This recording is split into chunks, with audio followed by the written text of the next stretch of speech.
এক সময় এই নদীতে বাস করত একটি শিং মাছ এবং একটি ধলা সাপ। তাদের মধ্যে এত সুন্দর বন্ডিং ছিল যে একে অপরকে না দেখে থাকতে পারে না, একে অপরের বিপদে আপদে সবসময় পাশে থাকে।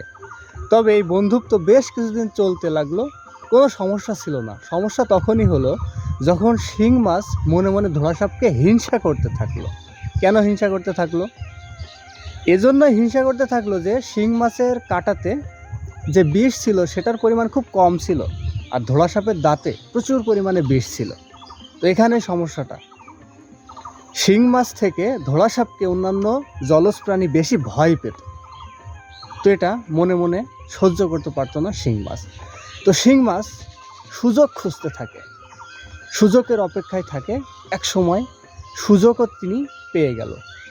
ধলা সাপের হঠাৎ শাশুড়ি শরীর খারাপ হলো, আর সে সময়ের নিয়ম ছিল যদি অসুস্থ রুগীকে দেখতে যেতে হয় তাহলে নির্বিষভাবে যেতে হবে, বিষ নিয়ে যাওয়া যাবে না। আর ধলা সাপও তার বন্ধুকে অন্ধের মতো বিশ্বাস করত। ধলা সাপ একদিন শিং মাছকে বলল যে তার শাশুড়ির শরীর খুব খারাপ, সে বিষটা এই কচুর পাতায় রেখে যাচ্ছে, সে না আসা পর্যন্ত এই শিং মাছ যেন ওই বিষটা পাহারা দেয়।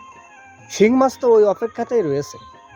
তো শিং মাছ তো মনে মনে বেজায় খুশি, বললো যে ঠিক আছে বন্ধু, তুমি যাও, কোনো সমস্যা নেই, তুমি ফিরে আসো, ফিরে আসার পরে তোমার বিষ আবার তুমি নিয়ে নিও। তো ধলা সাপ বিষ রেখে তার শাশুড়িকে দেখতে চলে গেল তার শ্বশুর বাড়ি। শ্বশুর বাড়ি যখনই চলে গেল তখনই শিং মাছ মনে মনে খুব খুশি এবং হামলিয়ে পড়লো ওই বিষের উপরে। শিং মাছ তো ওই বিষ সব খেয়ে ফেলতে লাগলো, আর শিং মাছকে দেখে অন্যান্য মাছ বা আরও অন্যান্য প্রাণী, এমনকি পিঁপড়াও সেখান থেকে কিছু পরিমাণে বিষ সংগ্রহ করে নিল বা কিছু পরিমাণে বিষ খেয়ে ফেললো। তো বিষ ফুরিয়ে গেল। ধলা সাপ তার শাশুড়িকে দেখে একদিন পর শ্বশুর বাড়ি থেকে ব্যাক আসলো। ব্যাক এসে শিং মাছকে ডেকে বলছে যে বন্ধু, আমার বিষ কই? আমি এখানে বিষ রেখেছিলাম, সে বিষটা কি আছে? সেই বিষটা আমাকে দাও, আমি পুনরায় আবার বিষটা ধারণ করি।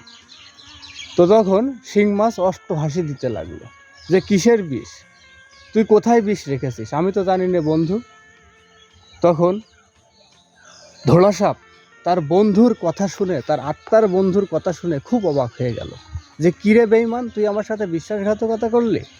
আমি তোর কাছে বিষ রেখে গেলাম, আমার বিষ আজড়িয়ে আমি এখানে রেখে গেলাম, আর সেই বিষ তুই এইভাবে গ্রহণ করলি?